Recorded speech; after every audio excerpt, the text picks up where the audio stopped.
السلام علیکم ورحمۃ اللہ وبرکاتہ۔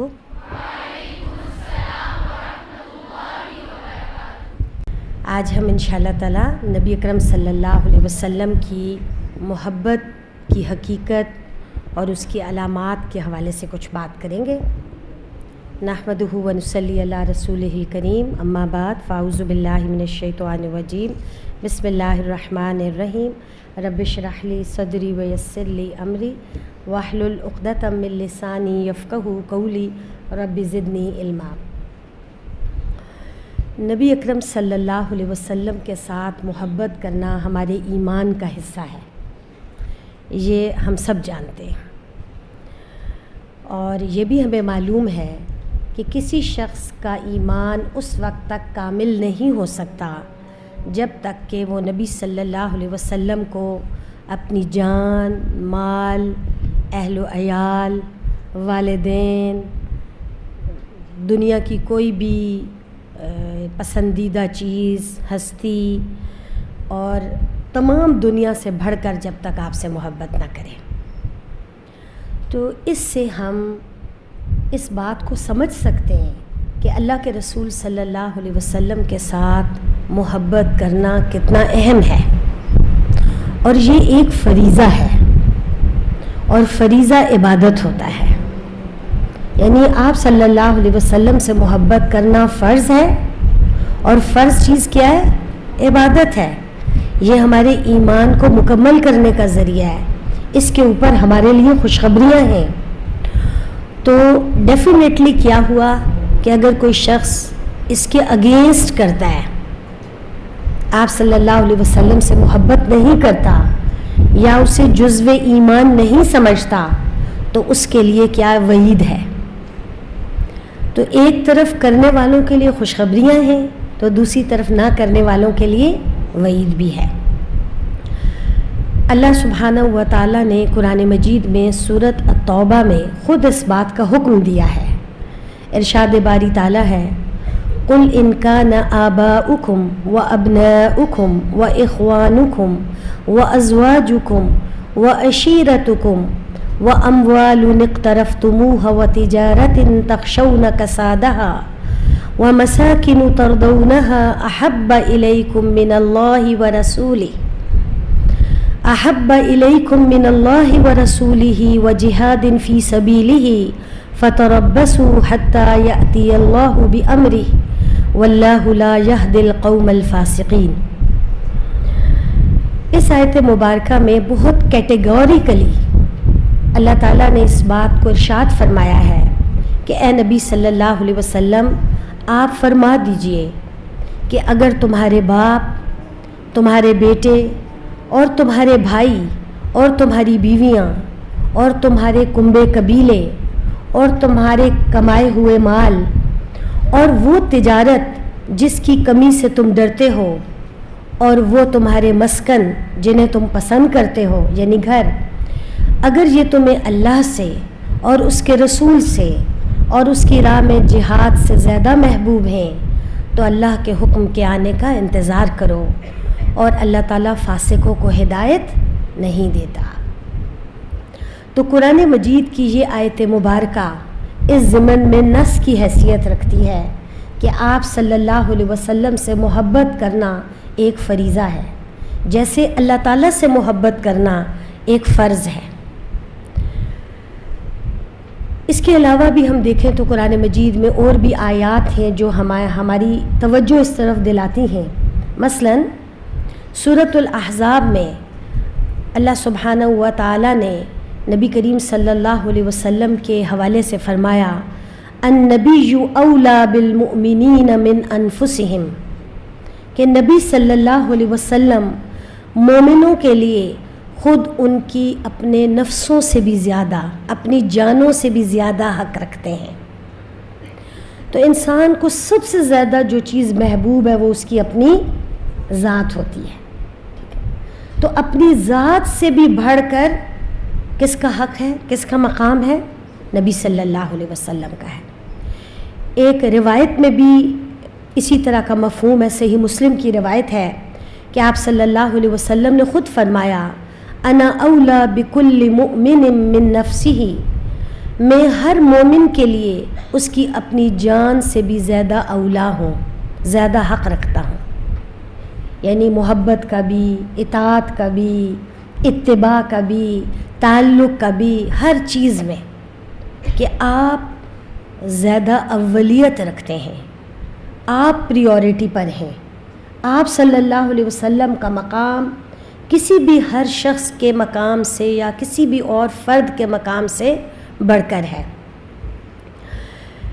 اب یہ کہ جب ہمیں یہ بات سمجھ آ گئی کہ نبی صلی اللہ علیہ وسلم سے محبت کرنا واجب ہے، ضروری ہے، ہمارے پاس یہ چوائس نہیں ہے ایز اے مسلم کہ ہم آپ کو مانیں، ایمان لائیں اور آپ سے محبت نہ کریں.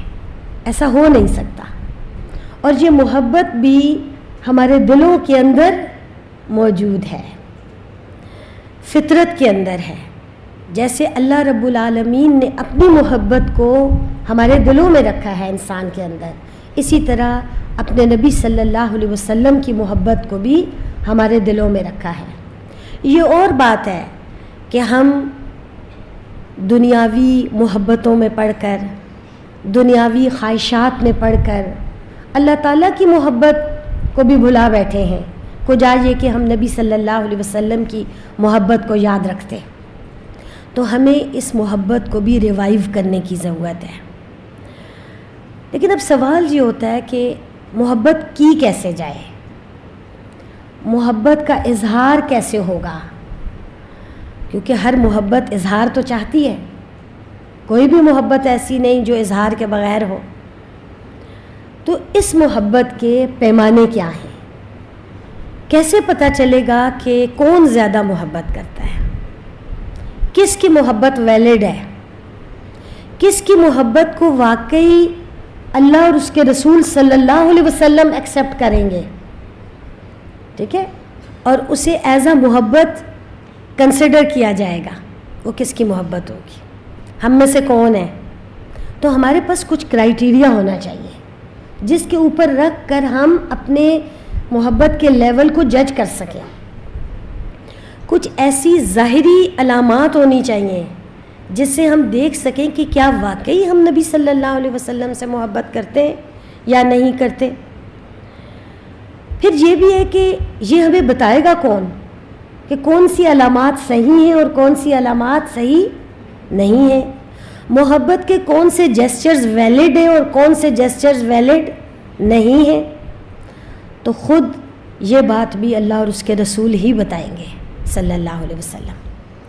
اور اس کے بارے میں مثلا ہم دیکھتے ہیں اللہ تعالیٰ نے قرآن مجید میں فرمایا قُلْ إِن كُنتُمْ تُحِبُّونَ اللَّهَ فَاتَّبِعُونِي، اگر تم اللہ سے محبت کرتے ہو، یعنی تم دعوے دار ہو کہ تمہیں اللہ سے محبت ہے، تو اس محبت کی پرکھ کا پیمانہ کیا ہے، فَاتَّبِعُونِي، یعنی نبی صلی اللہ علیہ وسلم کی اتباع کرو، آپ کو فالو کرو. تو کیا ہوگا، یحببکم اللہ، اللہ تم سے محبت کرے گا، وَيَغْفِرْ لَكُمْ ذُنُوبَكُمْ، اور تمہارے گناہوں کو بخش دے گا. بخاری اور مسلم کی ایک روایت سے ہمیں پتہ چلتا ہے کہ حضرت عبداللہ بن ہشام روایت کرتے ہیں کہ ایک دفعہ ہم نبی اکرم صلی اللہ علیہ وسلم کے ساتھ تھے اور آپ نے حضرت عمر کا ہاتھ پکڑا ہوا تھا. یہ بھی محبت کا جسچر ہے نا. کس نے کس کا ہاتھ پکڑا ہوا تھا، آپ صلی اللہ علیہ وسلم نے حضرت عمر رضی اللہ تعالیٰ عنہ کا، کیونکہ ان کے ساتھی تھے، ان سے محبت تھی انہیں. بس حضرت عمر نے کہا اے اللہ کے رسول صلی اللہ علیہ وسلم، آپ مجھے اپنی جان کے علاوہ ہر چیز سے زیادہ محبوب ہیں. نبی کریم صلی اللہ علیہ وسلم نے فرمایا جب تک میں تمہاری جان سے بھی زیادہ محبوب نہ ہو جاؤں ایمان مکمل نہ ہوگا. حضرت عمر نے کہا بس اللہ کی قسم اب آپ مجھے میری جان سے بھی زیادہ محبوب ہیں. آپ نے فرمایا اے عمر اب تم کامل مومن ہو. تو یہ ہے کرائیٹیریا کہ اللہ کے رسول صلی اللہ علیہ وسلم کی محبت ہمیں ہماری جان سے بھی زیادہ ہونی چاہیے. ہمارا نفس، ہماری جان اس محبت میں آڑے نہیں آنی چاہیے. اس پہ ہم بہت ساری روایات ہمیں ملتی ہیں. مثلاً صحابہ کے اور بہت سے جیسچرز ملتے ہیں ہمیں سیرہ کی کتابوں میں. صحابہ کی زندگیوں پر جو کتابیں لکھی گئیں ان کے اندر اگر آپ دیکھیں تو آپ کو ایسے ایسے واقعات ملتے ہیں کہ حیرانی ہوتی ہے. مثلاً ایک روایت میں آتا ہے حضرت علی رضی اللہ تعالیٰ عنہ سے پوچھا گیا کہ رسول اللہ صلی اللہ علیہ وسلم کے ساتھ آپ کی محبت کا کیا حال تھا. آپ نے فرمایا اللہ کی قسم رسول اللہ صلی اللہ علیہ وسلم ہمیں اپنی اولادوں، والدین، مال و دولت اور سخت پیاس کی حالت میں ٹھنڈے پانی سے بھی زیادہ محبوب تھے. یعنی سب سے زیادہ محبوب، سب کوئی اور اس میں آڑے نہیں آ سکتا تھا. ایک اور واقعہ ہمیں ملتا ہے کہ ابو سفیان اپنی بیٹی ام حبیبہ جو ام المومنین تھی ان کو ملنے کے لیے مدینہ آئے. جب گھر میں داخل ہوئے اور نبی صلی اللہ علیہ وسلم کے بستر پر بیٹھنے لگے تو ام حبیبہ نے جلدی سے بستر لپیٹ دیا. ابو سفیان نے پوچھا بیٹی کیا تم اس بستر کو مجھ سے دور کر رہی ہو؟ تو انہوں نے جواب دیا یہ رسول اللہ صلی اللہ علیہ وسلم کا بستر مبارک ہے اور آپ شرک کرنے والے ہیں، شرک کی ناپاکی ہے آپ کے ساتھ. وَأَنْتَ مُشْرِكٌ نَجَسٌ یہ الفاظ ہیں. میں یہ قطعاً پسند نہیں کرتی کہ رسول اللہ صلی اللہ علیہ وسلم کے بستر پر آپ بیٹھیں. اور اسی طرح کے اور بہت سے واقعات جو ہمیں یہ بتاتے ہیں کہ صحابہ اور صحابیات نبی اکرم صلی اللہ علیہ وسلم سے کس طرح کی محبت کرتے تھے. آج ہمیں محبت کے ان سارے رویوں کو دہرانے کی ضرورت ہے. اب یہاں ایک سوال پیدا ہوتا ہے کہ اللہ تعالیٰ نے انسان کے دل کے اندر کچھ اور محبتیں بھی رکھی ہیں اور بعض اوقات وہ محبتیں بھی بڑی غالب ہوتی ہیں. تو سمجھ نہیں آ رہا ہوتا کہ آپ صلی اللہ علیہ وسلم کی محبت کون سی والی ہے اور باقیوں کی کون سی ہے. تو اس کا فرق بھی سمجھنا چاہیے. اس کا فرق یہ ہے کہ جتنی بھی روایات ہیں یا اس کے علاوہ بھی ہیں ان سب میں جو مطلوب محبت نبی صلی اللہ علیہ وسلم سے ہے وہ دراصل ایمانی محبت ہے. تو محبت کی بیسیکلی دو قسمیں ہیں. ایک ہے طبعی محبت. طبعی کیا ہوتا ہے؟ غیر اختیاری محبت، جس کی ہمارے پاس چوائس نہیں ہے کہ ہم اس محبت کو اپنی مرضی سے چوز کریں. یہ اپنی جگہ برقرار رہیں گی اور یہ منع نہیں ہے. جو محبت دوسری ہے وہ ہے ایمانی محبت یا جسے آپ کہتے ہیں اختیاری محبت، بائی چوائس. ان بلٹ نہیں ہے مگر آپ خود اس محبت کو چوز کر لیتے ہیں اور ایسے چوز کرتے ہیں کہ وہ آپ کے ایمان کا حصہ بن جاتی ہے. ہم آپ صلی اللہ علیہ وسلم سے محبت میں کتنے بڑے ہوئے ہیں، کہاں سٹینڈ کر رہے ہیں ہم. تو صحابہ جو تھے وہ کتنے بڑے ہوئے تھے؟ بہت زیادہ. ٹھیک ہے، اسی لیے وہ پھر یہ کہنے میں انہیں کوئی مشکل نہیں ہوتی تھی کہ اب آپ ہمیں ہماری جان سے بھی زیادہ محبوب ہیں. اچھا، اب کچھ تھوڑے سے علامات پہ بات کر لیتے ہیں تاکہ ہم اپنا جائزہ لیتے رہیں کہ میرے اندر یہ علامت ہے کہ نہیں ہے. کیونکہ اب یہ ایمانی محبت ہے، یہ ہمیں پتہ چل گیا. یہ اختیاری محبت ہے، ہمیں اختیار کرنی ہے، ہمیں ایفرٹ کرنا ہے اس محبت کو حاصل کرنے کے لیے، اپنے اندر ڈیولپ کرنے کے لیے اس محبت کو. تو کیا کام کریں گے یا کیا ہونا چاہیے کہ جس سے یہ محبت بڑھے؟ تو اس پہ علماء نے مختلف باتیں لکھی ہیں. ان میں سے کچھ باتیں میں آپ سے ذکر کروں گی، اس کے علاوہ بھی بہت سے طریقے ہو سکتے ہیں. مثلاً سب سے پہلی بات تو یہ ہے کہ نبی صلی اللہ علیہ وسلم کے دیدار کی تمنا رکھنا. اب یہ ہے کہ یہ ایک بہت واضح سی بات ہے کہ جب آپ کسی سے محبت کرتے ہیں تو اس کو دیکھنا چاہتے ہیں، ہے نا؟ ایسے دیکھے بغیر تو محبت آگے نہیں بڑھتی. کیونکہ وہ مکمل نہیں ہو سکتی. اور ہر مسلمان جو ہے وہ نبی صلی اللہ علیہ وسلم کو دیکھنا تو چاہتا ہے کہ نہیں؟ چاہتا ہے نا. اللہ تعالیٰ کا بھی دیدار ہم کرنا چاہتے ہیں, وہ تو پہلی پریورٹی ہے. اور اس کے بعد نبی صلی اللہ علیہ وسلم کو دیکھنا چاہتے ہیں. تو ظاہر ہے اب ہم جس دور میں, ہم نبی صلی اللہ علیہ وسلم کے دور میں نہیں ہیں. آپ کے دور میں جو تھے انہوں نے تو آپ کو دیکھ لیا تھا. اب آپ کی کوئی تصویر بھی نہیں ہے, کوئی امیج بھی نہیں ہے. تو اب ہم آپ کو کہاں دیکھ سکتے ہیں, کہاں آپ کا دیدار کر سکتے ہیں؟ شاباش, بولے زور سے.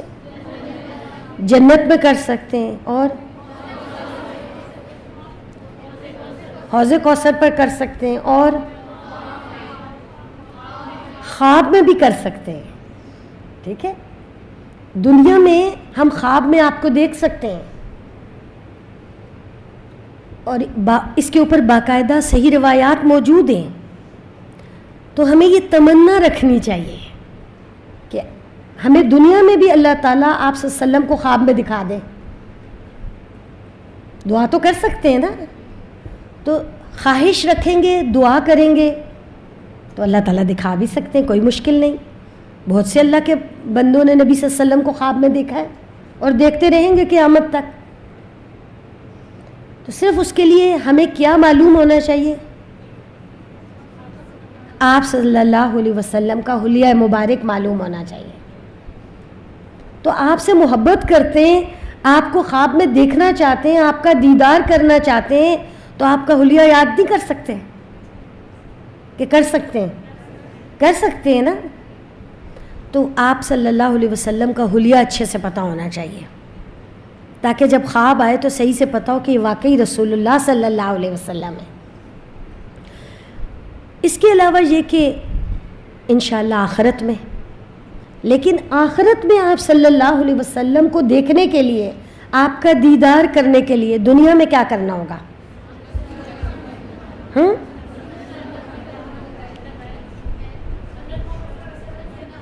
آپ کی اطاعت کرنی ہوگی, آپ کے بتائے ہوئے طریقے پر چلنا پڑے گا, پھر آپ کا ساتھ ملے گا. ٹھیک ہے, دنیا میں بھی آپ دیکھیں کون ہمارے ساتھ رہنا پسند کرتا ہے اور ہم کس کے ساتھ رہنا پسند کرتے ہیں؟ جو ہماری بات مانتا ہے, جس کے ساتھ ہم کمفرٹیبل ہو جاتے ہیں. ایسا ہی ہے نا. تو اگر کوئی ہماری بات ہی نہ مان رہا ہو تو کتنے دن ہم اس کے ساتھ رہیں گے؟ رہ سکتے ہیں. تھوڑے ٹائم کے بعد ہم کہیں گے کہ یہ کیا بات ہوئی, بات تو مانتے نہیں ہیں اور ساتھ رہنا چاہتے ہیں.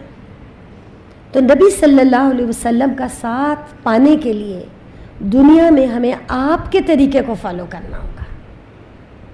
آپ کے طریقے پر چل کر ہم آپ صلی اللہ علیہ وسلم کی رفاقت حاصل کر سکتے ہیں, اور دعائیں کر کے دعائیں کریں گے تو انشاءاللہ اللہ یہ توفیق بھی دے گا کہ ہم آپ صلی اللہ علیہ وسلم کے طریقے کو صحیح طور پر فالو کریں, آپ کی پیروی کریں.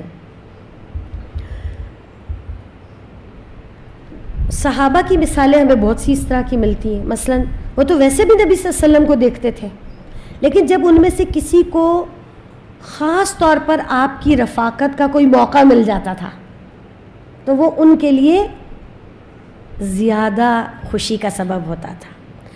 مثلا نبی صلی اللہ علیہ وسلم نے جب ہجرت کی تو کس کو ساتھ رکھا؟ حضرت ابوبکر صدیق رضی اللہ تعالیٰ عنہ کو. تو جب انہیں پتہ چلا اور آپ نے ان کو یہ بات بتائی کہ آپ میرے ہجرت کے سفر میں رفیق ہوں گے, تو کیا ہوا تھا؟ خوشی سے ان کی آنکھوں سے آنسو بہہ پڑے تھے کہ یہ مجھے یہ موقع مل رہا ہے, یہ سعادت میرے حصے میں آ رہی ہے کہ میں نبی صلی اللہ علیہ وسلم کے ساتھ اس سفر میں ہوں گا. تو کتنی بڑی سعادت تھی. پھر اسی طرح یہ کہ جب نبی صلی اللہ علیہ وسلم نے ہجرت کی اور آپ ہجرت کر کے کہاں گئے؟ مدینہ گئے. تو مدینہ کے رہنے والوں کو خوشی ہوئی تھی کہ نہیں ہوئی تھی نا؟ کیسی خوشی تھی ان کی؟ کتنے دنوں سے وہ آپ صلی اللہ علیہ وسلم کے آنے کا انتظار کر رہے تھے. سیرہ پڑھ لی ہوئی ہے نا آپ نے, اس لیے میں بہت ڈیٹیل میں نہیں جا رہی ان واقعات کے, ٹھیک ہے, ٹائم بھی کم ہے. تو وہ کیا کرتے تھے؟ ہر روز صبح ٹیلوں پر چلے جاتے اور کھڑے ہو کر ویٹ کرتے کہ آپ صلی اللہ علیہ وسلم کب مدینہ میں داخل ہوں گے. اور پھر جب داخل ہوئے تو کیا ہوا تھا؟ کیسے ویلکم کیا تھا انہوں نے؟ اشعار بھی پڑھے تھے. ٹھیک ہے، بہت خوش تھے وہ اہل مدینہ، کیونکہ انہیں آپ صلی اللہ علیہ وسلم کی رفاقت مل گئی تھی. تو اس طرح کے اور بھی بہت سے واقعات ہیں کہ جن سے ہمیں یہ بات پتہ چلتی ہے کہ نبی صلی اللہ علیہ وسلم سے محبت کی ایک علامت یہ ہے کہ ہم آپ کے دیدار کی تمنا کرتے رہیں، آپ کی رفاقت کی دعائیں کرتے رہیں. تو اب ہم اپنا جائزہ لیں اس پوائنٹ پر کہ میری دعاؤں میں کیا یہ دعا شامل ہے؟ کیا مجھے خیال بھی آتا ہے کہ مجھے اللہ کے رسول صلی اللہ علیہ وسلم کا ساتھ چاہیے جنت میں؟ جو جنت کا مقام آپ کو ملے گا، جس جنت میں آپ ہوں گے، اللہ تعالیٰ ہمیں بھی وہ جنت چاہیے. ہم آپ کے ساتھ جنت میں رہنا چاہتے ہیں. تو اگر ہم یہ دعائیں مانگتے ہیں تو بہت ہی اچھی بات ہے، الحمدللہ، اللہ کا شکر ہے، اور اس کو جاری رکھیں. اور اگر ہم بھول جاتے ہیں، توجہ نہیں جاتی، تو اپنی دعاؤں میں اس کو شامل کر لیں. پھر اس کے بعد یہ ہے کہ اور کیا کام علامت ہو سکتی ہے نبی صلی اللہ علیہ وسلم سے محبت کی؟ آپ کی اطاعت کرنا، ٹھیک ہے، سنت پر عمل کرنا. یعنی جن کاموں کے کرنے کا آپ نے حکم دیا ہے وہ کرنا، اور جن سے آپ نے روکا ہے ان کو چھوڑ دینا. یہ ہے آپ سے محبت کی علامت. وہ کوئی بھی کام ہو سکتا ہے. کچھ تو ایسے کام ہیں جو ہمیں قرآن و حدیث سے پتہ چلے اور وہ فرض نوعیت کے ہیں، ہم ان کو کرتے ہیں. کچھ ایسے جن کی نوعیت فرضیت کی نہیں ہے لیکن وہ پسندیدہ اعمال ہیں، مستحب اعمال ہیں. آپ صلی اللہ علیہ وسلم نے ان کو کرنا پسند قرار دیا، آپ کی پسند تھے، وہ آپ کرتے تھے. تو ہم بھی کیا کریں؟ ان کو کریں. یعنی آپ صلی اللہ علیہ وسلم کا حکم ہمارے لیے پسندیدہ ہو جانا چاہیے. آپ کی نہیں، آپ نے جس سے روک دیا وہ ہمارے لیے ناپسندیدہ ہو جانا چاہیے کہ یہ کام اللہ کے رسول کو پسند نہیں تھا، یہ ہمیں بھی نہیں پسند. ٹھیک ہے، چاہے ہمارے ارد گرد کے لوگوں کو کتنا ہی پسند کیوں نہ ہو، ہمارے نفس کو کتنا ہی پسند کیوں نہ ہو، لیکن چونکہ آپ صلی اللہ علیہ وسلم نے اس سے منع کر دیا ہے اس لیے ہم اس کام کو نہیں کر سکتے. اس میں بھی اگر ہم دیکھیں تو بے شمار ہمیں سیرہ سے واقعات ملتے ہیں. مثلا جب نبی صلی اللہ علیہ وسلم کا دل تھا کہ کعبہ کو کیا بنا دیا جائے؟ قبلہ بنا دیا جائے. ٹھیک ہے، قرآن میں واقعہ ہے، احادیث میں تفصیل کے ساتھ ہے. تو آپ کی نگاہیں جو تھیں وہ آسمان کی طرف اٹھتی تھیں. اب کیا ہوا؟ جب یہ حکم آیا تحویل قبلہ کا تو آپ صلی اللہ علیہ وسلم سے جن صحابی نے یہ سنا تھا یا جن کو آپ نے مقرر کیا تھا کہ وہ آگے جا کے لوگوں کو بتائیں، تو انہوں نے بعض مساجد کا ذکر ملتا ہے کہ جب بتایا تو لوگ کیا کر رہے تھے؟ آلریڈی نماز میں تھے. لیکن جیسے انہیں پتہ چلا کہ نبی صلی اللہ علیہ وسلم کا اب یہ فرمان سامنے آ گیا ہے کہ قبلہ تبدیل ہو گیا ہے، تو کیا انہوں نے اس بات کا انتظار کیا تھا کہ نماز ختم ہوگی تو ہم چینج کریں گے قبلہ؟ نہیں، نماز ہی میں انہوں نے کیا کیا تھا؟ اپنا رخ تبدیل کر لیا تھا. تو یہ ہے معیار کہ جیسے ہی ہمیں پتہ چلے کہ اللہ کے رسول صلی اللہ علیہ وسلم نے یہ کام کرنے کو کہا ہے، ہم اس کو کرنے کے لیے فوراً تیار ہو جائیں. اور جیسے ہی پتہ چلے کہ یہ چیز منع ہے ہم فوراً اس کو چھوڑ دیں. لیکن عموماً کیا ہوتا ہے، بہت سی چیزوں میں ہم کیا کرتے ہیں، ہمیں پتہ چلتا ہے، ہمیں واضح پتہ ہوتا ہے کہ بات اللہ کے رسول نے منع کی ہے، لیکن ہم تعویلیں کرتے ہیں نا. اچھا، ایک اور واقعہ، جیسے جب شراب کی حرمت کا حکم آیا تو کیا کیا تھا صحابہ نے؟ فوراً اس کو مدینے کی گلیوں میں بہا دیا تھا. حالانکہ وہ بھی تو شراب کے عادی تھے نا وہاں کے لوگ, اور کثرت سے پیتے تھے. ان کے گھروں میں بڑے بڑے مٹکوں کے اندر اس وقت شراب موجود تھی جب یہ حکم آیا ہے. لیکن دیر نہیں لگائی انہوں نے, وہ مٹکوں کے مٹکے انہوں نے کیا کیے, ضائع کر دیا. تو یہ تھا محبت کا پیمانہ. تو ہم اپنی محبت کا جائزہ لیں کہ اللہ کے رسول صلی اللہ علیہ وسلم کے احکامات, آپ کے اوامر, آپ کی نہی کو سن کر ہمارا طرز عمل کیا ہے, ہم کتنا آپ کو فالو کر رہے ہیں, آپ کا اتباع کر رہے ہیں. پھر اس کے بعد یہ کہ جو مشن آپ صلی اللہ علیہ وسلم لے کر آئے تھے, ایک اور علامت کیا ہے, ایک اور پہچان کیا ہے کہ جو مشن تھا آپ کا وہ کیا تھا, کیا کرنا ہے,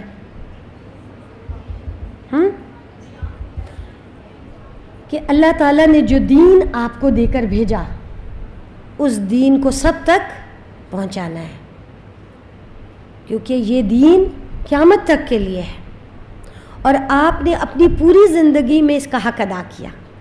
آپ کے بعد آپ کے صحابہ نے کیا کیا, وہ پوری بلاد اسلامیہ میں پھیل گئے, اور جہاں جہاں گئے وہاں انہوں نے دین کی دعوت دی, دین کی تعلیم دی, آپ کے مشن کو جاری رکھا. ان کے بعد اگلی جنریشن, ان کے بعد اگلی جنریشن, اور یہ سلسلہ چلتا رہا. تو آپ صلی اللہ علیہ وسلم کا جو مشن تھا اس کو آگے بڑھانا, اس کی نصرت کرنا, اس کی تائید میں اپنا رول ادا کرنا, اس کو سپورٹ دینا, یہ آپ صلی اللہ علیہ وسلم سے محبت کی ایک حقیقی علامت ہے.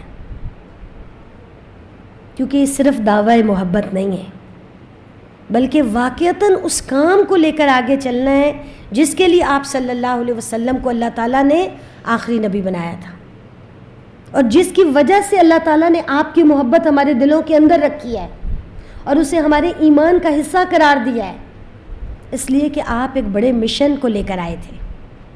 تو آپ کی امت سے اس بات کا تقاضا ہے کہ وہ آپ کے مشن کو لے کر آگے چلے اور اسے پورا کرنے میں اپنی توانائیاں لگائے, جیسا کہ صحابہ نے کیا تھا. جب نبی صلی اللہ علیہ وسلم کی وفات ہوئی تو آپ کی وفات کے فوراً بعد حضرت ابو بکر صدیق رضی اللہ تعالیٰ عنہ کو بہت سے چیلنجز درپیش ہو گئے تھے, فتنے کھڑے ہو گئے تھے مختلف طرح کے, ان کی سرکوبی کرنی تھی. لیکن آپ صلی اللہ علیہ وسلم نے اپنی زندگی کے آخری حصے میں چونکہ ایک لشکر کی روانگی کا پلان کیا تھا. کون سا لشکر تھا, اسے کیا کہتے ہیں عام الفاظ میں, جیش اسامہ, کیونکہ حضرت اسامہ رضی اللہ تعالیٰ عنہ کو اس کا امیر مقرر کیا تھا آپ نے, لیکن وہ آپ کی بیماری اور آپ کی وفات کی وجہ سے ڈیلے ہو گیا تھا. اب جب نبی صلی اللہ علیہ وسلم کی وفات ہو گئی تو حضرت ابو بکر صدیق رضی اللہ تعالیٰ عنہ نے کہا کہ میں اس لشکر کو بھیجوں گا. بعض صحابہ نے آپ سے کہا کہ ابھی آپ رک جائیں, کیونکہ ابھی اور بہت سے مسائل ایک دم سے سامنے آ گئے, تو اس کو تھوڑا سا ہم ویٹ کر لیتے ہیں. لیکن حضرت ابو بکر صدیق رضی اللہ تعالیٰ عنہ نے کیا کہا کہ جس لشکر کی تیاری نبی صلی اللہ علیہ وسلم نے کر لی تھی اور جس کو بھیجنے کا حکم آپ دے چکے تھے, اسے میں کسی قیمت پر نہیں روکوں گا. یہ تھا آپ کے مشن کو کنٹینیو کرنا. اسی طرح ایک اور ایسی ہی واقعہ ملتا ہے کہ آپ صلی اللہ علیہ وسلم کی وفات کے بعد کچھ ایسے لوگ تھے جنہوں نے زکوٰۃ دینے سے انکار کر دیا تھا. انہوں نے کیا سوچا, انہوں نے کہا ہم اللہ کے رسول صلی اللہ علیہ وسلم کو دیتے تھے, اب آپ نہیں ہیں تو ہم یہ نہیں دیں گے, کیونکہ مال نکالنا ذرا مشکل کام ہے نا. تو یہ مال میں سے نکلتا تھا ایک پارٹ. تو آپ صلی اللہ علیہ وسلم سے تو ایک محبت کا اور ہی رخ تھا اور ہی بات تھی. تو آپ تو ہم سے لیتے تھے, ہمیں قبول تھا, ہم آپ کو دے رہے تھے, اب آپ نہیں ہیں تو ہم نہیں دیں گے. تو حضرت ابو بکر صدیق نے یہاں بھی کیا کیا, سٹینڈ لیا. آپ نے کہا کہ جس طرح کی زکوٰۃ نبی صلی اللہ علیہ وسلم کے دور میں وصول کی جاتی تھی وہ ایز اٹ از میں وصول کروں گا. ایک رسی کو بھی نہیں چھوڑوں گا اس میں سے. تو یہ تھی آپ کی ڈٹرمینیشن اس کاز کے لیے, اس کام کے لیے جو آپ صلی اللہ علیہ وسلم لے کر آئے تھے. تو یہ اور اس طرح کی اور بہت ساری مثالوں میں یہ سبق موجود ہے کہ ہم نبی صلی اللہ علیہ وسلم کی امت کی حیثیت میں کیا کریں, آپ سے محبت کے اظہار کے طور پر آپ کے مشن کو آگے بڑھائیں. یہ اصل میں کرنے کا کام. اور اس پیغام کو, اس دین کے پیغام کو, اللہ کی کتاب کے میسج کو, اللہ کے نبی صلی اللہ علیہ وسلم کی تعلیمات کو پوری دنیا تک لے کر جائیں. جو ہم سیکھ رہے ہیں اسے آگے سے آگے پہنچائیں. تو یہ اصل میں کرنے کا کام. اس کے علاوہ اور بھی بہت سارے چھوٹے چھوٹے کرنے کے کام ہیں. مثلاً ہم اپنی زندگیوں میں سیرت کا مطالعہ کرتے رہیں, مسلسل سیرت سے ان ٹچ رہیں, تاکہ ہم آپ صلی اللہ علیہ وسلم کی زندگی کے جو مثالی واقعات ہیں اور آپ کا جو اسوہ ہے اس سے غافل نہ ہوں. تو اپنی لائف کے اندر وقتاً فوقتاً سیرہ کے مختلف پہلوؤں کو پڑھیں, اسٹڈی کریں, مختلف کتابوں کو زیر مطالعہ رکھیں. اس کے علاوہ یہ کہ ہر دور کے چیلنجز فرق ہوتے ہیں نا. ہمارے دور کا ایک چیلنج جو ہے, جو کافی ٹائم سے مسلمانوں کو فیس کرنا پڑ رہا ہے, یہ پہلے بھی تھا لیکن وقت کے ساتھ بڑھا ہے. وہ چیلنج یہ ہے کہ نبی اکرم صلی اللہ علیہ وسلم کی ذات کے حوالے سے بہت نگیٹیوٹی پھیلائی گئی ہے, آپ کے اوپر بہت اعتراضات کیے گئے ہیں. اور نعوذ باللہ آپ سب جانتے ہیں, آپ کے کارٹونز بنا کر اور آپ کے بارے میں بہت ہی جسے کہتے ہیں کہ شدت پسندی کے ساتھ نفرت والی آرٹیکلز اور کتابیں اور لٹریچر بنا کر لوگوں میں پھیلایا گیا ہے. اور اب چونکہ سوشل میڈیا کا دور ہے تو یہ کام کرنے اور بھی آسان ہو گئے. اور اس سارے کا مقصد اصل میں کیا ہے کہ آپ صلی اللہ علیہ وسلم کی ذات مبارک کو لوگوں میں کنٹروورشل کر دیا جائے. جب آپ کو کنٹروورشل کر دیا جائے گا تو آپ کا میسج آٹومیٹیکلی کنٹروورشل ہو جائے گا, اس کی وہ افادیت باقی نہیں رہے گی. اور جب اس کی افادیت باقی نہیں رہے گی تو باقیوں کو چھوڑیں, مسلمانوں کے اپنے اندر شکوک والے ذہن پیدا ہو جائیں گے. تو کیا ہوگا, اسلام پر عمل بھی کمزور ہو جائے گا, آپ کی تعلیمات پر, آپ کے اسوہ پر, آپ کی سنتوں پر آپ کی اتباع کمزور ہو جائے گی. اور جب یہ کمزور ہو جائے گی تو لوگ دین سے دور ہونا شروع ہو جائیں گے. اور دین سے جب دور ہوں گے تو کیا ہوگا, اسلام کمزور ہو جائے گا, دین کے ماننے والے کمزور ہو جائیں گے. پھر دوسرے ادیان, دوسرے افکار, دوسری سوچیں, دوسری چیزیں غلبہ پانا شروع کر دیں گی. تو یہ بھی ایک بہت اہم کرنے کا کام ہے کہ دین کے بارے میں صحیح سے دین کو سمجھ کر, اس کی اچھی انڈرسٹینڈنگ حاصل کر کے, نبی اکرم صلی اللہ علیہ وسلم کی سیرت کے اوپر کانفیڈنٹ ہو کر, اس کا اچھا مطالعہ کر کے ہم ایسے سوالات کے, ایسے اشکالات کے, ایسے اعتراضات کے جواب دینے کے قابل ہوں اور ان کو کاؤنٹر کر سکیں. یہ بھی ہمارے مشن کا پارٹ ہے, کیونکہ آپ صلی اللہ علیہ وسلم کی سے محبت کا یہ بھی ایک اظہار ہے کہ کاؤنٹر کیا جائے اسے, شدت پسندی کے ساتھ نہیں. کیونکہ عموماً ہم کیا کرتے ہیں, چونکہ ہماری محبتوں کے جو معیار ہیں اور محبت کرنے کا جو طریقہ ہے وہ چونکہ صحیح نہیں ہے, تو اسی لیے ان کے اظہار بھی صحیح نہیں ہیں. تو جو کرنے کے کام ہے وہ ہم کم کرتے ہیں اور جو نہیں کرنے کے کام وہ ہم زیادہ کرتے ہیں. تو مثلا ہم عموماً کیا کرتے ہیں, جب بھی ایسا کوئی واقعہ پیش آتا ہے تو کیا عمومی طور پر کیا رویہ سامنے آتا ہے, جلسے جلوس کرتے ہیں ہم, ٹھیک ہے, ہوتا ہے نا ایسے. اور اس میں کیا کرتے ہیں جلسے جلوس میں, نعرے لگاتے ہیں, ٹھیک ہے, تھوڑا شور مچاتے ہیں, اور جب وہ جلسے جلوس نکالتے ہیں تو نکالنے سے کیا ہوتا ہے, راستے بلاک ہو جاتے ہیں, ٹھیک ہے.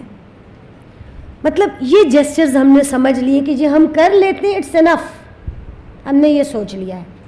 تو کیا واقعی اس سے کاؤنٹر ہو جاتا ہے؟ جو لوگ یہ غلط کام کر رہے ہیں اور نبی صلی اللہ علیہ وسلم کی ذات کے حوالے سے اس طرح کے پروپیگنڈے کر رہے ہیں, ان کا کاؤنٹر کر دیتے ہیں ہم جلسے جلوس نکال کے؟ نہیں کرتے, ٹھیک ہے, کیونکہ وہ چند دن کی بات ہوتی ہے, تھوڑا سا احتجاج ہوتا ہے, پھر ہم بھی ٹھنڈے ہو جاتے ہیں, وہ بھی ٹھنڈے ہو جاتے ہیں, پھر کچھ عرصے کے بعد وہ ایسا ہی کوئی کام کرتے ہیں, ہم پھر تھوڑا سا جلسے جلوس نکالتے ہیں, ایک دو تقریریں کر لیتے ہیں, تھوڑا سا شور مچاتے ہیں سوشل میڈیا کے اوپر, اور بس ختم. یہ کرنے کا کام نہیں ہے. آپ سے محبت کا تقاضا یہ ہے کہ ہم حقیقی معنوں میں آپ صلی اللہ علیہ وسلم کی تعلیمات کو سمجھیں, اس کے اوپر عمل کریں, اور اس کی روشنی میں باقاعدہ طور پر اسی طرح لکھیں, اسی طرح کتابیں لکھیں, اسی طرح علمی مقالے لکھیں, اسی طرح سالڈ بات کرنی آنی چاہیے ہمیں, تاکہ ہم پورے دلیل کے ساتھ, شعور اور عقل کے ساتھ ایسی چیزوں کو کاؤنٹر کریں. تو اس کے لیے لیکن ہمیں کیا کرنا ہوگا؟ علم مزید حاصل کرنا ہوگا, علم میں مزید پختگی لانی ہوگی. یہ نہیں کہ ہم نے تھوڑا سا پڑھ لیا, ایک کورس کر لیا, دو کورس کر لیے, اور ہم نے سوچا اب ہمیں الحمدللہ کافی چیزیں آ گئی ہیں, انف, ٹھیک ہے. ابھی تو بیس بنی ہے, ابھی تو ہمارے اپنے عمل کے لیے تھوڑا سا کچھ سیکھا ہے ہم نے. ابھی وہ لیول نہیں آیا کہ ہم دوسروں کو کاؤنٹر کر سکیں اور ان کو سمجھا سکیں, ٹھیک ہے, یعنی دلائل ہوں ہمارے پاس پورے. تو اس کے لیے ہمیں مزید علم حاصل کرنا ہوگا, مزید سیکھنا ہے ہم نے. تو یہ تو تھے کچھ کرنے کے کام. اب یہ ہے کہ جب ہم نبی اس سارے کا بھی میں تھوڑا سا خلاصہ کر کے ایک دو اور امپورٹنٹ باتیں کرتی ہوں, پھر آپ کے کچھ کوسچنز ہیں ان کو میں لوں گی. اب جب ہم نبی صلی اللہ علیہ وسلم سے محبت کی بات کر رہے ہیں تو 3 بیسک سمجھ لیں کہ چیزیں سامنے آئی ہیں جو مختصر الفاظ میں کہوں. نمبر 1 ہے آپ سے محبت کرنی ہے, ٹھیک ہے, یعنی جو ہمارے ایمان کو مکمل کرنے کا ذریعہ ہے. کلیئر ہو گئی یہ بات. نمبر 2 ہے آپ کی اطاعت کرنی ہے, یعنی جو حکم دیا وہ کرنا ہے اور جس سے روکا ہے اس سے رکنا ہے. نمبر 3 آپ کی اتباع کرنی ہے, یعنی آپ کے اسوہ کو بھی فالو کرنا ہے, ٹھیک ہے. مثلا آپ مسکراتے تھے تو ہم بھی مسکرائیں گے, ٹھیک ہے. آپ دائیں ہاتھ سے کھاتے تھے تو ہم بھی دائیں ہاتھ سے کھائیں گے, ٹھیک ہے. آپ کھڑے ہو کر پانی نہیں پیتے تھے تو ہم بھی کھڑے ہو کر پانی نہیں پئیں گے, ٹھیک ہے. سمجھ آئی؟ آپ دائیں کروٹ سوتے تھے تو ہم بھی دائیں کروٹ سوئیں گے. تو یہ, اور آپ کیسے چلتے تھے ویسے ہم بھی چلیں گے, ٹھیک ہے. آپ نرمی سے بات کرتے تھے تو ہم بھی نرمی سے بات کریں گے. آپ تنگی اور سختی کرنے سے بچتے تھے تو ہم بھی اس سے بچیں گے, اور وغیرہ وغیرہ. یہ سارا اسوہ ہے آپ کا صلی اللہ علیہ وسلم, تو اس کو بھی ہم فالو کریں گے. جب ہم یہ بات کرتے ہیں تو پھر یہ بھی ذہن میں آتا ہے کہ کچھ ایسے کام بھی ہیں جو ہم نہ کریں, اور جو ہمارے یہاں کچھ لوگوں نے کرنے شروع کر دیے نبی صلی اللہ علیہ وسلم سے محبت کے نام پر. تو یاد رکھیے نبی صلی اللہ علیہ وسلم سے محبت کرتے ہوئے 2 چیزوں سے بچنا ہے. شرک سے بچنا ہے. شرک کیا ہے؟ یا نبی صلی اللہ علیہ وسلم سے محبت کے حوالے سے شرک کیا ہے؟ شاباش, بتائے کوئی مجھے. آپ کی محبت میں غلو کرنا. غلو کیا ہوتا ہے؟ غلو آپ کو شرک میں داخل کر دیتا ہے, ٹھیک ہے. یعنی آپ صلی اللہ علیہ وسلم کو سے وہ مقام آپ کو دے دینا جو کہ اللہ سبحانہ و تعالیٰ کا مقام ہے, ٹھیک ہے. اللہ تعالیٰ کی صفات میں, اس کی الوہیت میں, ٹھیک ہے, اس کے اختیارات میں کسی بھی طریقے سے آپ صلی اللہ علیہ وسلم کو شامل کر دینا یہ شرک ہے, چاہے ہم محبت کے نام پر کر رہے ہیں. اور اس میں عمومی طور پر جو چیزیں ہم دیکھتے ہیں وہ کیا ہمیں ملتی ہیں؟ ایسی شاعری ملتی ہے نا, ایسی نعتیں ہیں, ایسے اشعار ہیں جن میں ہم محبت کا لفظ تو کم ہی استعمال کرتے ہیں، اس میں ہم زیادہ لفظ استعمال کرتے ہیں عشق کا، ٹھیک ہے؟ تو اس عشق کی وجہ سے ہم کیا کرتے ہیں، ایسی باتیں اپنی زبانوں سے نکالتے ہیں جو سراسر شرک میں آتی ہیں. تو ایسا نعتیہ کلام جو نبی صلی اللہ علیہ وسلم کی محبت کے نام پر شرک کا اظہار کر رہا ہے، اس سے بچانا ہے خود کو. اس لیے غور کیا کریں الفاظ کے اوپر جب آپ کوئی نعت سنتے ہیں یا پڑھتے ہیں، ٹھیک ہے، یا کوئی آپ کے سامنے پڑھ رہا ہوتا ہے تو غور کیا کریں کہ کیا بول رہا ہے یہ. صرف الفاظ کے اوپر نہ جایا کریں، مفہوم پہ بھی ذرا غور و فکر کیا کریں. تو ہم نے شرک سے بچنا ہے. خود اللہ کے رسول صلی اللہ علیہ وسلم نے اس چیز سے سختی سے منع فرمایا تھا. آپ نے کیا کہا تھا، کسی کو یاد ہے؟ صحابہ کو آخری بالکل ٹائم میں آپ نے اس چیز سے منع کیا تھا کہ تم میرے بارے میں غلو نہ کرنا جیسا کہ نصارہ نے عیسیٰ ابن مریم کے بارے میں کیا تھا. انہوں نے کیا غلو کیا تھا؟ شرک کیا تھا نا غلو کر کے. کیا شرک تھا ان کا؟ ان کو ابن اللہ بنا دیا تھا. تو ہم بھی کہیں غلو کر کے اللہ کے رسول صلی اللہ علیہ وسلم کے مقام رسالت کو مقام الوہیت پہ نہ پہنچا دیں. تو اس میں بہت کیئرفل ہونے کی ضرورت ہے، کیونکہ شرک کیا کرتا ہے؟ جنت سے محرومی ہے، جس میں داخلے کے لیے ساری ایفرٹ کر رہے ہیں، جس میں داخلے کے لیے نبی صلی اللہ علیہ وسلم سے محبت کر رہے ہیں، شرک کر کے اسی سے خود کو محروم کر دیں گے. تو شرک سے بچنا ہے، غلو نہیں کرنا. ہاں، جو آپ کا جائز مقام ہے، جو قرآن و سنت سے ثابت ہے، اس میں کمی بھی نہیں کرنی ہے، اس پہ ہم پہلے بات کر چکے ہیں ساری. دوسری چیز جس سے ہم نے بچنا ہے، نبی صلی اللہ علیہ وسلم سے محبت کرتے ہیں، وہ ہیں بدعات. بدعات سے کیوں بچنا ہے؟ وہ ان سے کیا مسئلہ ہوگا؟ حوض کوثر سے محرومی. ٹھیک ہے، شرک سے جنت سے ہی محرومی ہے اور بدعات سے حوض کوثر سے محرومی ہے. تو وہ بدعات جو نبی صلی اللہ علیہ وسلم سے محبت کے نام پر کی جا رہی ہیں، خاص طور پر ان سے اپنے آپ کو بچائیں. بہت سی ایسی چیزیں اب ہمارے معاشرے کے اندر رواج پا گئی ہیں، لیکن اس میں سے خصوصی طور پر جیسے آپ صلی اللہ علیہ وسلم کی پیدائش کے دن کو سیلیبریٹ کرنا، ٹھیک ہے، اور عمومی طور پر اس کو ہم کس نام سے کہتے ہیں؟ عید میلاد النبی. اچھا، یہ جو عید میلاد ہے اس کی کوئی حقیقت نہیں ہے، نہ قرآن میں، نہ کسی حدیث میں، نہ نبی صلی اللہ علیہ وسلم نے اپنی پوری زندگی میں اپنا برتھ ڈے سیلیبریٹ کیا، نہ آپ کے صحابہ نے ایسا کوئی کام کیا، نہ تابعین نے ایسا کوئی کام کیا، نہ تبع تابعین نے ایسا کوئی کام کیا. ٹھیک ہے، یعنی یہ قرون اولیٰ ہے نا، جن کو اللہ کے رسول نے کیا کہا تھا؟ خیر القرون، بہترین زمانے. ان بہترین زمانوں میں تو ایسا کوئی کام نہیں ہوا. بعد کے ادوار میں جا کر کہا جاتا ہے کہ ایک کوئی بادشاہ تھا، ٹھیک ہے، تو وہ جو بادشاہ تھا اس نے اپنی، یعنی جسے ہم کہتے ہیں اپنی حکومت کو اسٹرانگ کرنے کے لیے نبی صلی اللہ علیہ وسلم سے محبت کے اظہار کے لیے ایک طریقہ رائج کیا. اور اس نے کیا کیا کہ اچھا، یہ جو بادشاہ تھا اس کا نام تھا مظفر الدین، اور یہ تقریباً 604 ہجری میں اس کا آغاز ہوتا ہے جا کر. 604 ہجری میں، یعنی آپ صلی اللہ علیہ وسلم کے بعد 600 سال تک ایسا کچھ بھی نہیں تھا. تو اس سے آپ اندازہ کر سکتے ہیں کتنی بات کی پیداوار ہے. تو اس نے اس مقصد کے لیے یہ کیا کہ اب اس کے دربار کا ایک عالم تھا جو خود ساختہ ایک عالم کہلاتا تھا، عمر بن دمیہ ابو الخطاب. اس کو یہ کام دیا کہ وہ اس کے لیے اس کو پلان کرے اور اس کی جواز کی صورت نکالے. تو بہرحال اس نے اس بدعت کے لیے مٹیریل اکٹھا کیا اور یہاں سے اس کا آغاز ہوا اور پھر وقت کے ساتھ ساتھ یہ بڑھنے لگا. اچھا، ابتدا میں اگر آپ دیکھیں تو یہ جو میلاد تھا جب یہ شروع ہوا تو اسے کہا جاتا تھا میلاد شریف. کیا کہا جاتا تھا؟ ٹھیک ہے. اس کے بعد یہ کیا ہوا؟ محفل میلاد. محفل میلاد سے یہ عید میلاد بن گیا.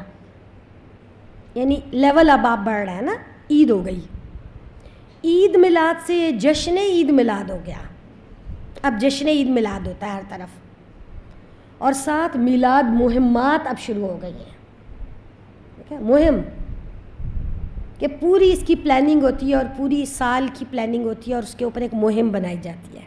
ٹھیک ہے نا, جیسے ہوتا ہے نا دین کی دعوت ایک مہم ہے کہ دین کی دعوت کو آپ پلان کریں اور آپ لوگوں تک جائیں اور اس کی ایک اسٹریٹجی بنائیں.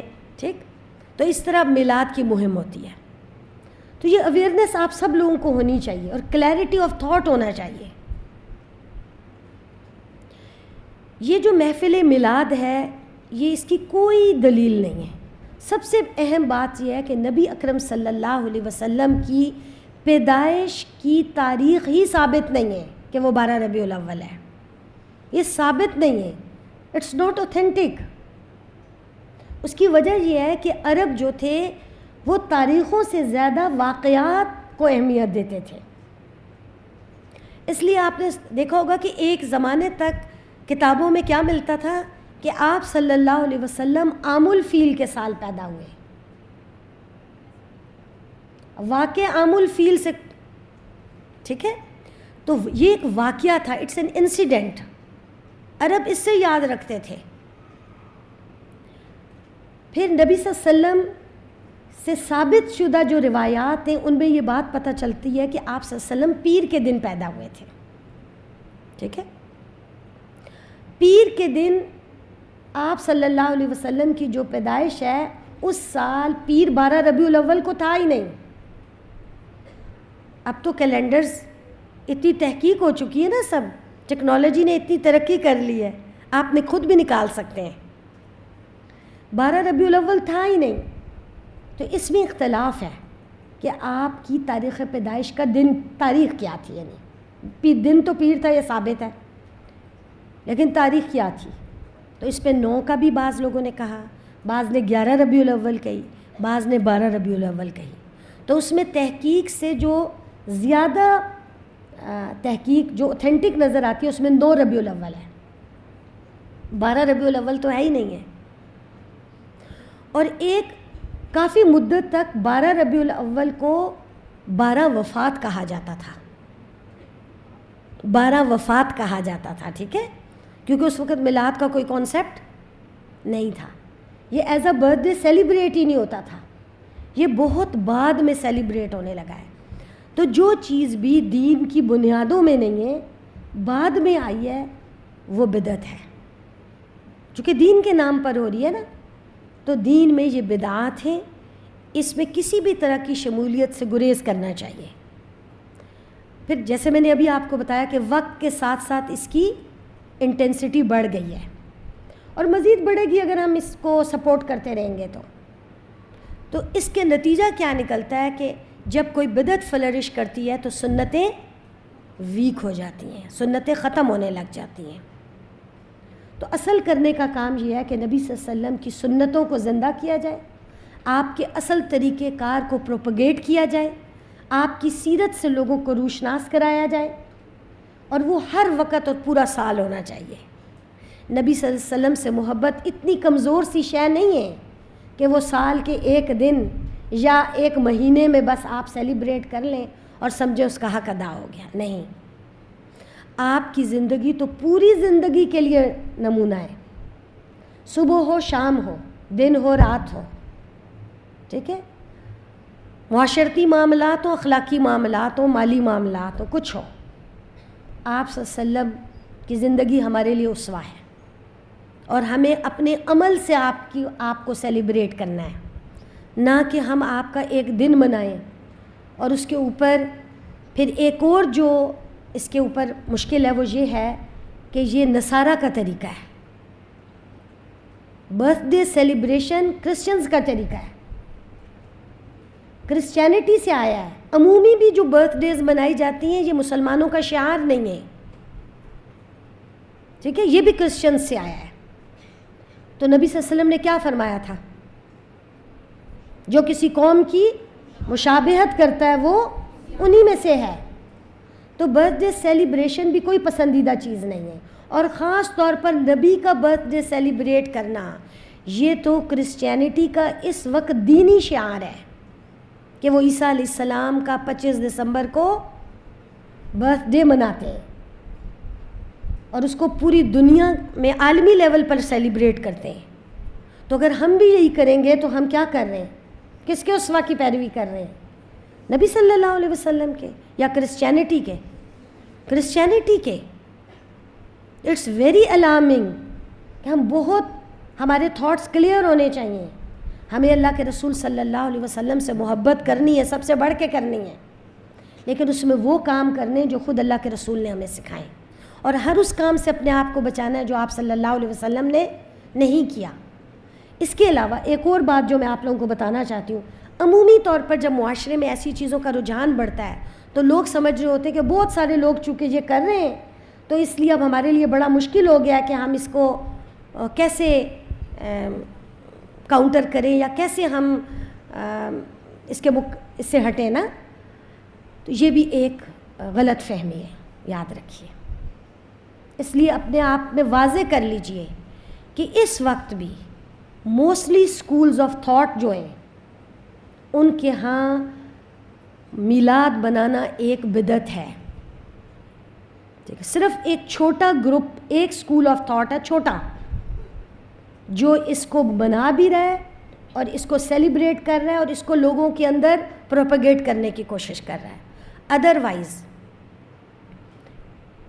حنفی اسکول آف تھاٹ کمپلیٹلی ان کے علماء اس کو ڈینائی کرتے ہیں، کمپلیٹلی. آپ ان کے فتاویٰ نیٹ پر کہیں پر بھی دیکھ سکتے ہیں.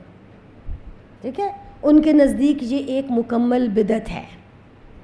ٹھیک ہے، Shafi'i school of thought, Hanbali school of thought, Maliki school of thought, سب کے نزدیک یہ بدعت ہے. اس لیے اس چیز کو مت سوچے کہ یہ جلوس ہو رہا ہے، یہ اتنا بڑا ہو رہا ہے، یہ فلاں نے محفل میلاد منعقد کر لی ہے تو اگر میں نہیں جاؤں گی تو پتہ نہیں کیا ہو جائے گا. کچھ بھی نہیں ہوگا. ٹھیک ہے، تو اس چیز کے اوپر فرم ہوں اور اپنے آپ کو تیار کریں اس بات کے لیے کہ آپ ایسے مواقعوں پر لوگوں کو وہ صحیح بات بتا سکیں، اچھے سے، حکمت کے ساتھ، محبت کے ساتھ، اخلاص کے ساتھ، کہ یہ نبی صلی اللہ علیہ وسلم کا طریقہ نہیں ہے. آپ نے ایسا کبھی نہیں کیا، آپ کے صحابہ نے نہیں کیا. تو جب ایک چیز بدعت ہوتی ہے، یاد رکھیے، تو اس سے جڑی ہوئی ہر چیز بھی بدعت ہے. ٹھیک ہے، کیونکہ میرے پاس جو آپ لوگوں کے کوشچنز آئے تھے ان میں سے یہ کوشچنز بہت سارے تھے کہ اس کے اوپر جو کھانا آتا ہے اور جو ختم کرایا جاتا ہے اور وہاں جا کر جو قرآن پڑھ رہے ہوتے ہیں، اور پھر اسی طرح یہ کہ دعوت آ رہی ہوتی ہے کہ ہم جائیں، یہ سب کا تعلق اسی بدعت سے جڑا ہوا ہے. اس لیے اس سب سے اوائڈ کرنا ضروری ہے.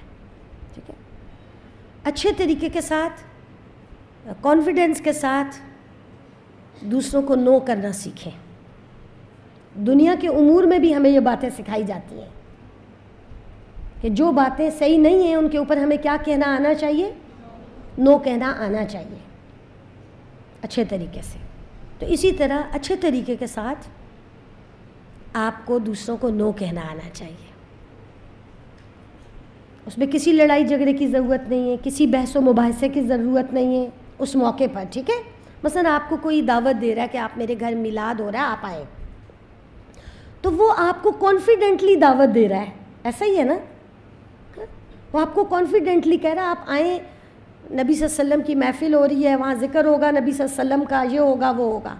تو آپ بھی اتنا ہی کانفیڈنٹلی اسے بتائیں کہ نبی صلی اللہ علیہ وسلم کا ذکر کرنا تو ذکر خیر تو بہت ہی اچھی بات ہے، اور یہ ذکر خیر پورا سال کرنا چاہیے، اور الحمدللہ ہم کر بھی رہے ہیں.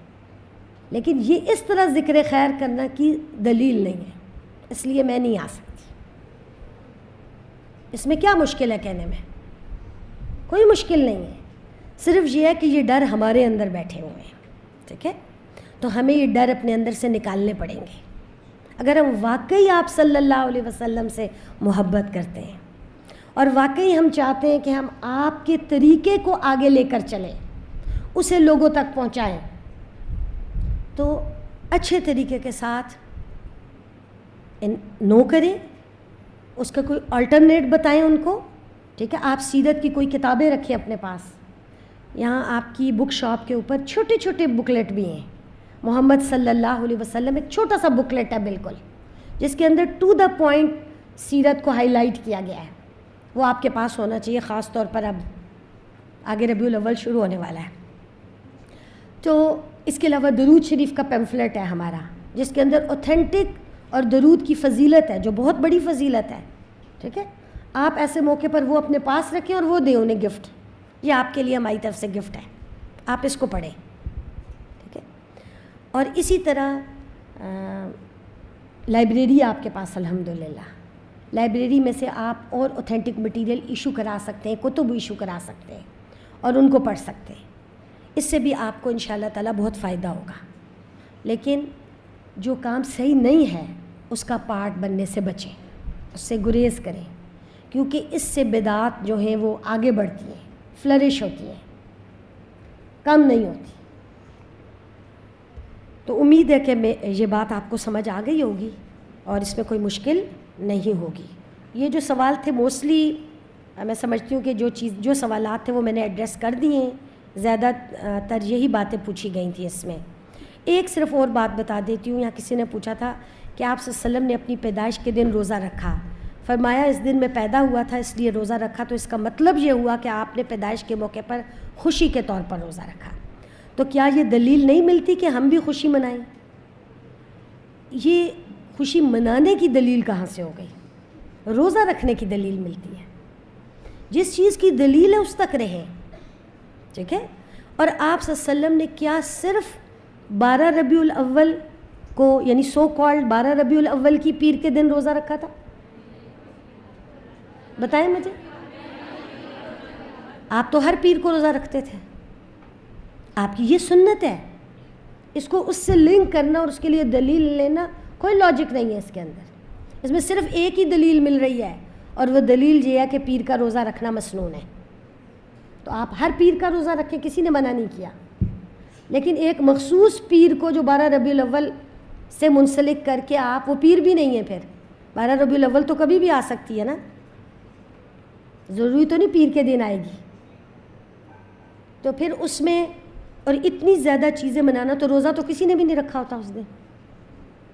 جو لوگ یہ محفلیں کر رہے ہوتے وہ روزہ رکھا ہوا ہوتا. انہوں نے تو کھانے پینے کی محفلیں سجائی ہوتی ہیں. تو یہ تو اگینسٹ ہو رہا ہے. نبی صلی اللہ علیہ وسلم تو روزہ رکھ رہے ہیں جس دن پیدا ہوئے ہیں، اور باقی سارے لوگوں نے کھانے پینے کی پارٹی کی ہوئی ہے. تو یہ کیسی محبت ہے پھر؟ میلاد کے موقع پر خاص اس دن درس رکھا جا سکتا ہے، ایوائڈ کریں اس سے. الا یہ کہ کوئی ایسی جگہ ہے کہ جہاں پر مثلا میلاد کوئی کرتا تھا یا کرتا رہا ہے اور اب وہ تھوڑا ہٹ گیا اور وہ چاہ رہا ہے کہ سیرت پر آ کر کوئی بات کر دی جائے. ٹھیک ہے، تو یہاں صرف اس نیت کے ساتھ اس درس میں جانا اور سیرت پر کوئی بات کرنا کہ لوگوں کو ایک دوسرا آپشن آہستہ آہستہ دیا جائے، یہ کیا جا سکتا ہے. لیکن مخصوص کر کے اس دن درس رکھنے سے بھی اجتناب کریں. باقی پورے سال آپ کے پاس پڑا ہے، آپ پہلے سے سیرت کے اوپر درس شروع کر دیا کریں تاکہ لوگوں کو اویئرنیس دیں. درود پاک کا صحیح اور مسنون طریقہ بتا دیں. یہ طریقہ میں نے آپ کو پیمفلیٹ بتایا ہے، وہ آپ سب کے پاس ہونا چاہیے. اس کو پڑھیں خود بھی، اور وہاں سارا طریقہ لکھا ہے. صلح حدیبیہ کے موقع پر آپ کا نام محمد حضرت علی کو حکم دیا مٹا دو. کیا ہم کیک پر محمد لکھ کر کاٹ سکتے ہیں؟